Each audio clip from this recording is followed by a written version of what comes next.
The intent of this video is to review the released Masters of the Air trailer teaser with regard to historical accuracy. Some of the clips in the trailer were historically accurate, some were not.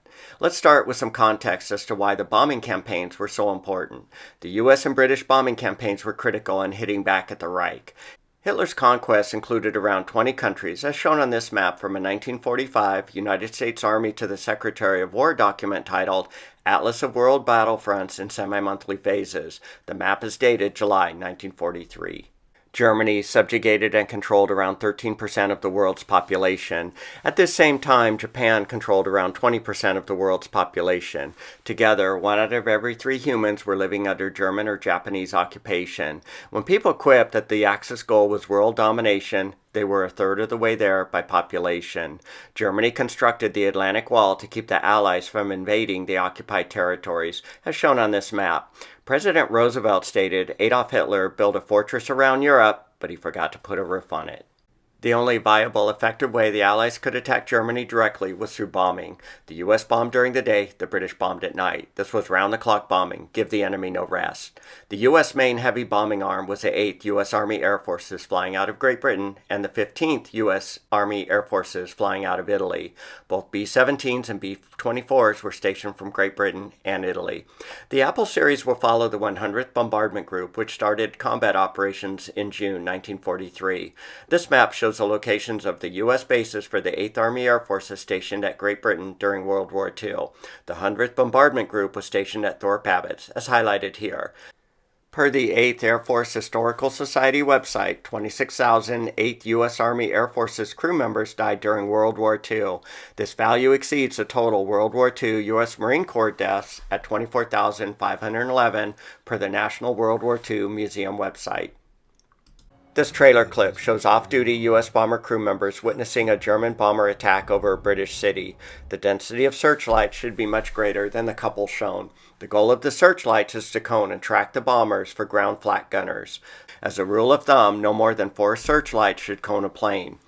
The Japanese were known to have less disciplined searchlight crews. On one occasion, the Japanese coned a B-29 with 30 searchlights, as discussed on this page from a June 1945 Air Operational Memorandum.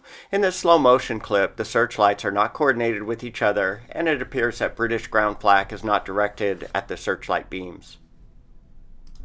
In this clip, the bombers are flying a standard 18-plane combat box formation that was active during the 1943 time frame.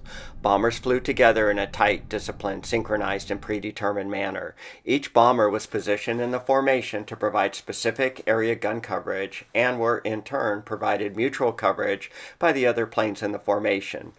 The Germans found it difficult to attack a well-disciplined formation. This 18-aircraft combat box formation could bring up to 234 guns to bear. 3 planes make an element. This chart shows the relative position of the bombers within an element. The planes within the element are defined as lead, high, and low. 2 elements make a squadron. The lead, high, and low squadrons make a group, or an 18-airplane combat box. The lead plane of the lead squadron is the group commander. The lead plane makes all the decisions for the group. The clip's combat box bomber's position is correct, however, the box's position relative to the sun is incorrect.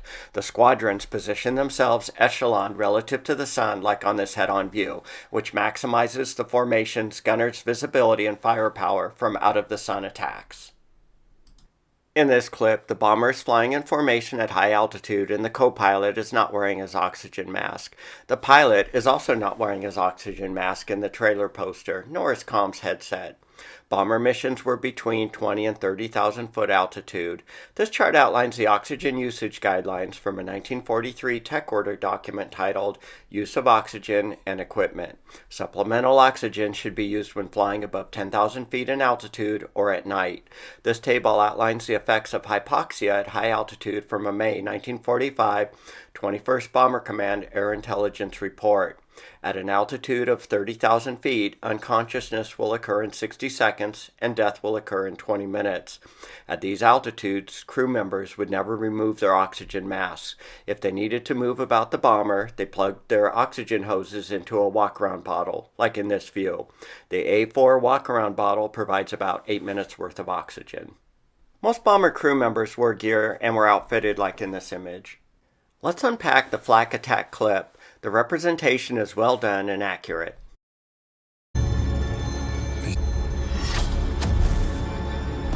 It's suicide.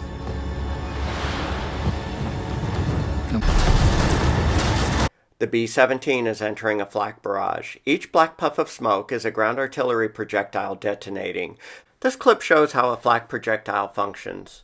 Heavy steel casing containing a charge of high explosives such as TNT. Detonation of this charge splits the casing into hundreds of sharp, jagged fragments which are hurled outward at tremendous velocity. It is these fragments which cause damage to any target that lies near the explosion. The most common German flak gun was the 88mm caliber size. Before the shell is loaded into the gun's breech, it will have its fuse's timer set to a detonation duration. The timer will be set to detonate when it reaches the bomber. The fuse's time duration would be from 20 to 30 seconds depending on the bomber's altitude. Each projectile weighed around 20 pounds, as discussed on this page from a June 1943 U.S. War Department document titled German 88mm Anti-Aircraft Gun Material. The explosive fill equated to 1.9 pounds. This is 16 times the explosive fill of a World War II pineapple-style hand grenade. This chart lists the lethal radius of various heavy caliber German flak guns to bombers from a July 1945 20th Air Force Air Intelligence report. An 88mm flak projectile needs to detonate within 4 meters or 13 feet to be lethal. Given the gun's inaccuracy to shoot a long-distance moving target, it took thousands of rounds fired to bring down a bomber. This chart shows the distribution of 8th Army Air Force's heavy bombers destroyed during World War II. The x-axis is a month and year from June 1942 through May 1945. The y-axis is the number of bombers destroyed per month from 0 to 450. The area plots in the body of the chart are the responsible agent for the bomber destruction as either fighters, flak, or other. Other category includes collisions, equipment mechanical failures, pilot error, and such. Observations of the data include, overall, fighters accounted for 44.2% of bombers destroyed, flak 44%, and other 11.8%. Up to June 1944, the month of D-Day, German fighters destroyed more bombers than flak. After June 1944, flak destroyed more bombers than German fighters. There's lots of reasons for this shift, including better formation tactics, availability of long-range fighter escort, and more blind bombing adopted. This clip shows a Tuskegee airmen flying their red tails. They flew out of Italy. They would have not been escorting bombers from the 100th. In this clip, a crew member is racking his machine gun.